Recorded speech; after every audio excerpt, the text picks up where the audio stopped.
Bismillahirrahmanirrahim. Bizler Mersin Umut Kervanı olarak her yıl düzenli olarak düzenlemiş olduğumuz yetim ve mağdur çocuklarımıza bayramlık kıyafet alma programını Allah'ın izniyle bu sene de gerçekleştiriyoruz. Peygamber Efendimiz Aleyhisselatü Vesselam'ın ben ve yetimi himaye eden kişi şöyle yan yanadır ifadesi üzerine bizler de Peygamber Efendimizin bu müjdesine mazhar olabilmek için yetim ve mağdur çocuklarımızı sevindirme gayreti içerisindeyiz. Yetimlerimizi her sene bayram gelmeden önce onların gözlerinde bir sevinç, yüzlerinde bir mutluluk olabilmek adına bayramlık kıyafetlerle sevindirmeye çalışıyoruz. Allah razı olsun, hayırseverlerimiz katkıda bulunuyorlar. Bizler de hayırseverlerimizin bize ulaştırmış oldukları bu yardımları önceden tespitlerini yaptığımız yetim, mağdur ve ihtiyaç sahibi ailelerimizin çocuklarına ulaştırma gayreti içerisindeyiz.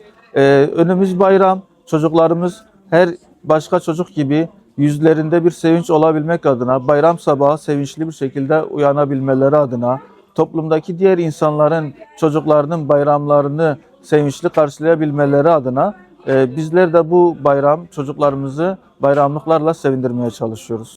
Malumunuz, hatırlarsınız, hepimiz çocukluğumuzda yaşamışızdır. Bayram geldiğinde ailelerimiz bize bayramlık kıyafet aldığında o çocukların sevinçleri, o bayramlıklarını yastıklarının altına katıp sabaha heyecanla uyanmalarının duygusunu biz de bu yetim çocuklarımıza yaşatmak için elimizden geleni yapıyoruz. Buradan hayırseverlerimize bir kez daha çağrıda bulunuyoruz. Gelin, bir yetimin yüzünde sevinç olun, bir mağdurun gönlünde sevinç olun, umut olun.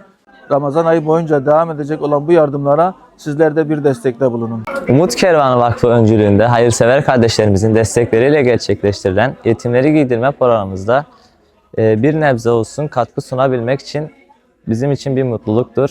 Bu güzel hayra vesile olan Umut Kervanı Vakfı'na ve gönüllü yetimleri açan tüm hayırseverlere yürekten teşekkür ediyorum. Bizler de bu iyilik kervanına küçük bir katkı sunmak istedik.